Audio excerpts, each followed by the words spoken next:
કનૈયાએ એક પણ દિવસ ગોચરણ લીલા નથી કરી, એક દિવસ પણ રજા પાડી નથી. એ નિત્ય ગૌચરણ કરે છે.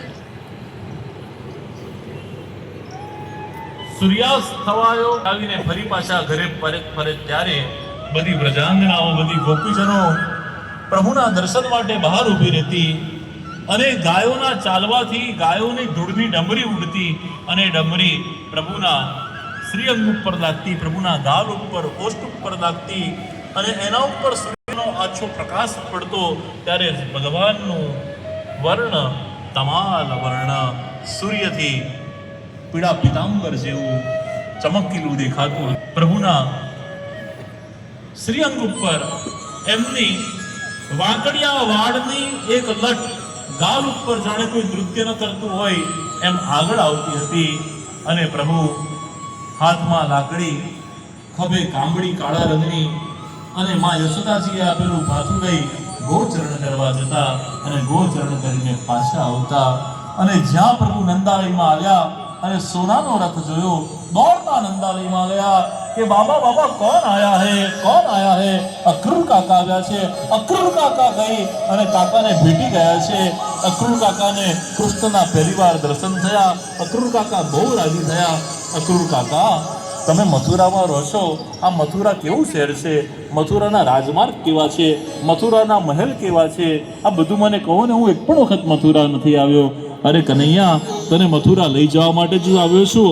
મથુરાના નરેશ કંસે ધનુષ્યગ્રહનું આયોજન કર્યું છે અને ધનુષ્યગ્રહની અંદર તને આમંત્રણ આપ્યું છે. તને લેવા માટે તારા પરાક્રમ સાંભળી મથુરા નરેશ કંસે આ સોનાનો રથ લઈ અને મને મોકલ્યો છે. નંદ બાવા અને યશોદાજી પોતાની જાતને બહુ ભાગ્યશાળી અને ગૌરવશાળી અનુભવે છે કે સ્વયં મહારાજા કંસે પોતાના પુત્રના પરાક્રમથી આજે એને આમંત્રણ આપી અને સોનાનો રથ એને લેવા માટે મોકલ્યો છે. સાંજનું વાડું કર્યું. કૃષ્ણ અક્રૂર કાકાની સાથે સૂઈ ગયા. નંદ બાવા સૂઈ ગયા અને દાઉજી પણ પોડી ગયા. માં યશોદાજી આજે પોડતા નથી. માં યશોદાજીની આંખમાં દળદળ આંસુ એવા લાગ્યા છે કે મારો કનૈયો કાલે મથુરા જશે અને જે ગામડામાંથી એકવાર શહેરમાં જાય છે ને એ ફરી પાછો શહેરમાંથી ફરી પાછો ગામડે આવતો નથી, એ શહેરમાં જ રહી જાય છે. મારો કનૈયો મથુરા જશે ને પાછો નહીં આવે તો માં યશોદાજીની આંખમાંથી દળદળ આંસુ એવા લાગ્યા. આખી રાત માં યશોદાજી કૃષ્ણનું ચિંતન કરતા કરતા પૂર્ણ કરે છે. પ્રાતકાલે કનૈયા માટે જાતે રવૈયો તૈયાર કરી. મારા કનૈયાને માખણ બહુ ભાવે, એને માખણ રગાવું. માખણ તૈયાર કર્યું. કનૈયાએ રથ ઉભો રહ્યો. ભગવાન ઉતર્યા. ગોપીઓને સમજાવ્યું કે મારે ખાલી વેણું નથી વગાડવાની, મારે સુદર્શન ચક્ર પણ ચલાવવાનું છે, ધર્મની સ્થાપના પણ કરવાની છે. હવે મને મથુરા જવા દો. ગોપાઓ રુદન કરી રહ્યા છે. ગોપીઓ કહે છે, કનૈયા, તને અમારા આંસુ નથી દેખાતા? તને તારા મધુમંગલ શ્રીરામાના આંસુ નથી દેખાતા? તને ગાય અને વાછરડીઓ પણ રડી રહી છે, તને એ આંસુ નથી દેખાતા? કનૈયા, એટલું ઓછું હોય એમ તને માં યશોદાજીની આંખમાં વહેતી અશ્રુધારા પણ નથી રોકી શકતી? તો અમને છોડીને જઈશ, પછી તું ક્યારેય નહીં આવે. રથમાં બેઠા પ્રભુ બધાને સમજાવ્યા. રથ ફરી પાછો થોડો હંકાર્યો. ત્યાં ફરી પાછી ગોપીઓ આવી અને ગોપીજનો કહે છે કે કનૈયા, તારે અમારા પ્રાણ લેવા હોય તો લઈ લે, પણ ગોકુળ છોડીને ન જઈશ.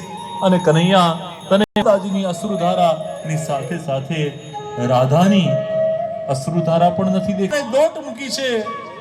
રાધે રાધે રાધે પોકાર કર્યો છે. રા બોલતામાં જે દોડતી દોડતી પ્રભુની પાસે આવે એ આજે રાધા રાધા નામનો પોકાર કરવા છતાં પણ પ્રભુની પાસે નથી આવતી. એક વૃક્ષ પાસે બેસી અને રાધાની આંખમાં પણ અશ્રુધારા વહેતી હોય છે. પ્રભુ નિકટ ગયા અને કહેવા લાગ્યા, राधे, मुझे धर्म की स्थापना करनी है और बहुत दिलाए करनी है. તું જો રડીશ અને મને નહીં જવા દે તો હું આગળ કેવી રીતે બધી મારી દિલા કાર્ય પૂર્ણ કરીશ. રાધાજી મોઢું ફેરવીને બેસી ગયા. જા કનૈયા, મુझे तेरे से बात नहीं करनी है. રાધાજી ક્રોધિત છે. રાધાજી કહે છે કનૈયા જો તારે જવું જ હોય ને તો તું જા, પણ પાછો ક્યારેય ફરીને ગોકુળમાં આવતો નહીં, ક્યારેય મારી સામે જોતો નહીં. આ શરત મંજૂર હોય ને તો તું ગોકુળ છોડીને જા. ભગવાને રાધાજી પાસે આ જ કેવડાવવું હતું. ભગવાને તરત જ કહી દીધું તથાસ્તુ, તરત જ કીધું તથાસ્તુ. રાધાજીને પોતાની ભૂલ સમજાઈ, કનૈયાના ચરણમાં આવ્યા અને કહેવા લાગ્યા કનૈયા મેં તો ક્રોધાવેશ में बोल रही थी, તું અમને છોડીને જઈને પછી પાછો ક્યારેય નહીં આવે. ના રાધા, હવે મારે મથુરા ગમન કરવું પડશે, હવે ગોકુળ વૃંદાવન મારે છોડવા પડશે. રાધાજીની આંખમાં અશ્રુધારા છે, કનૈયાનું હૃદય પણ ભગ્ન છે. અને કનૈયાએ પોતાના ખભા ઉપર રાખેલી કાળા રંગની કામડીની ઘડી વાળી છે અને રાધા